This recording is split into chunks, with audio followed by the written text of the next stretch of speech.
Bonsoir Thomas. J'attendais un petit jingle, mais il n'est pas venu. Alors, En général, dans jingle. l'épisode suivant, la mécanique est bien huilée dans votre émission. Mais là, c'est pas grave, on va faire sans jingle. On va pas le bruiter à la bouche. Clément, en plus, vous venez avec des nouvelles pas géniales. Vous nous expliquez que les salariés français sont désabusés à propos des promotions dans leur entreprise. Et oui, un salarié sur deux estime qu'il n'aura pas de promotion cette année. C'est ce que nous apprend une étude d'OpinionWay pour Factorial, c'est une entreprise de solutions RH.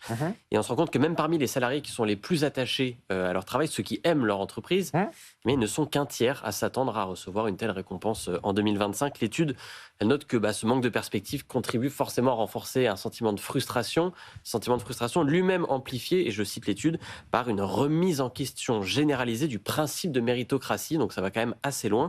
8 salariés sur 10 pensent ainsi que les compétences ou les résultats ne sont pas assez pris en compte dans l'attribution des promotions aujourd'hui, et ils sont même 7 sur 10 à dire que ça relève même carrément d'un simple coup de chance. D'accord. Coup de chance ou un coup de bol, un peu comme pour le Conseil constitutionnel finalement. C'est ça. C'est vrai. Richard Ferrand lui a été promu, effectivement. Mais c'était avant l'étude. Ouais, voilà, à une voix près. Ça se joue à pas grand-chose.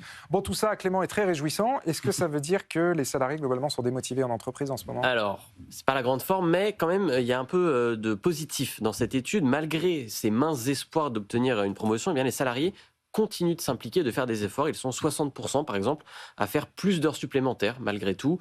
Il y a aussi un retour du présentéisme notable pour se rapprocher de ses collègues, de ses supérieurs. Plus d'un salarié sur deux tente de développer son réseau en interne actuellement.